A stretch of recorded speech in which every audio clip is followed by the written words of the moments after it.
আসসালামু আলাইকুম বন্ধুগণ, তাজ ভিলেজ ফুড আপনাদের সকলকে স্বাগত। আশা করি আপনারা সকলেই ভালো আছেন। আজ আমি আর একটা নতুন ভিডিও নিয়ে হাজির হয়েছি। হ্যাঁ বন্ধুরা, আজ আমি বানিয়ে ফেলছি কুমড়ো ফুল দিয়ে এক মজার রেসিপি। তো দেখুন কত সুন্দর লাগছে, কুমড়ো ফুলগুলো যে ফুটে আছে, তাই না? কত সুন্দর লাগছে। তো ফুলগুলো আমি একটু একটু করে তুলে নেব। আর এরকমভাবে কুমড়ো ফুলে একবার রেসিপিটা বানিয়ে দেখবেন। ছোটো থেকে সকলে খুবই পছন্দ করবে। তো আমি এখান থেকে কুমড়ো ফুলগুলো একে একে তুলে নিচ্ছি।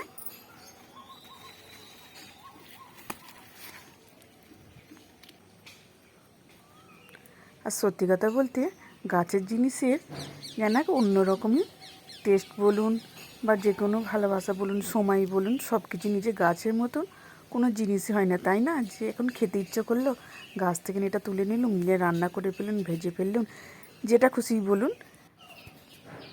তো দেখুন কত সুন্দর লাগছে, ফুলগুলো সব আমার তোলা হয়ে গেছে। তো এখানে আমার টাইম করে এখন পানি চলছে। তো ফুলগুলো আমি নিয়ে ভালোভাবে ধুয়ে নেব। আমি চলে এসেছি ধুতে। তো টাইম কলে পানি এবার চলে যাচ্ছে, সময় হয়ে গেছে যাবা। তো ফুলগুলো ভালোভাবে পানিতে ধুয়ে নিচ্ছি। তো ফুলের তো বেশি কিছু নেই, একটা কালো পিঁপড়ে আছে বড় বড়, তো সেটাকেই ভালোভাবে ধুয়ে নিচ্ছি ফুলটাকে। তো আমি এখানে ফুলটাকে ধুয়ে তোলা হয়ে গেছে ছোটো ছোটো করে। দেখুন ঠিক এরমভাবে আমি কেটে নিয়েছি, তো একটি জায়গায় তুলে নিয়েছি।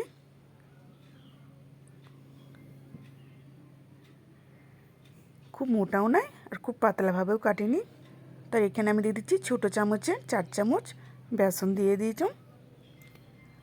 আর এতে দিয়ে দিচ্ছি একটা বড় সাইজের পেঁয়াজ কুচি। তো পেঁয়াজ খেয়ে আমাদের সবুজ খুব ভালোবাসে, ও পেঁয়াজ খেতে চলে এসেছে, ওকে একটু দেয়া হলো, ও আশেপাশে ঘোরাঘুরি করছে। তো এর মধ্যে আমি দিয়ে দিলাম একটা বড় সাইজের পেঁয়াজ কুচি, আর দিয়ে দিচ্ছি ধনে পাতা কুচি, আর দিয়ে দিচ্ছি দুটো কাঁচা লঙ্কা কুচি। আর একে একে আমি সব মশলাগুলো দিয়ে দিলাম। দিয়ে দিচ্ছি লঙ্কার গুঁড়ো, হলুদ গুঁড়ো, ভাজা জিরে গুঁড়ো, আর দিয়ে দিচ্ছি নুন।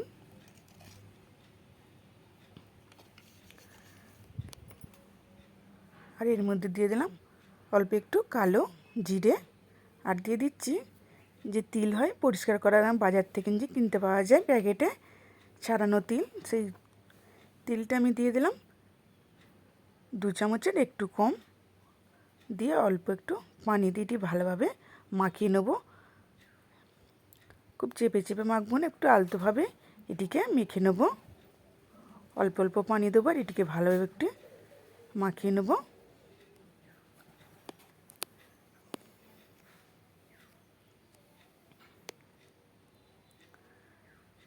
তো এটি আমি ভালোভাবে মাখিয়ে নিচ্ছি।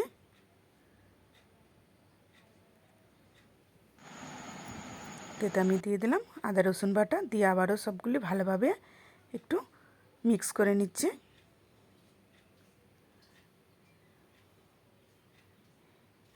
এটি আমার ভালোভাবে মিক্স হয়ে গেছে।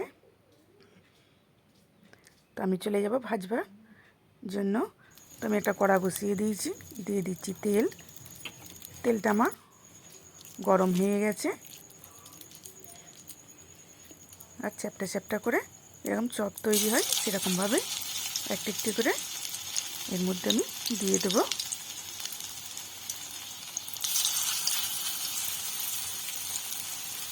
তো হ্যাঁ বন্ধুরা, কুমড়ো ফুলের চপ বলুন, পকোড়া বলুন, যাই বলুন, একবার বানিয়ে দেখবেন, সকলে খুবই পছন্দ করবে।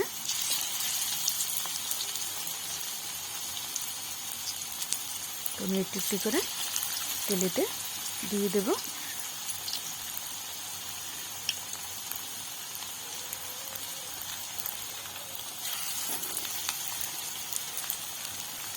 তো আমার সবগুলো দেওয়া হয়ে গেছে। একদিকটা একটু ভাজা হলে আর একদিকটা উল্টে নেব।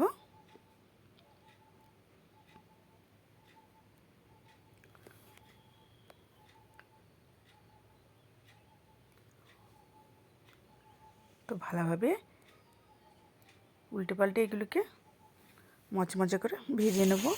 দেখুন কালারটি কত সুন্দর চলে এসেছে।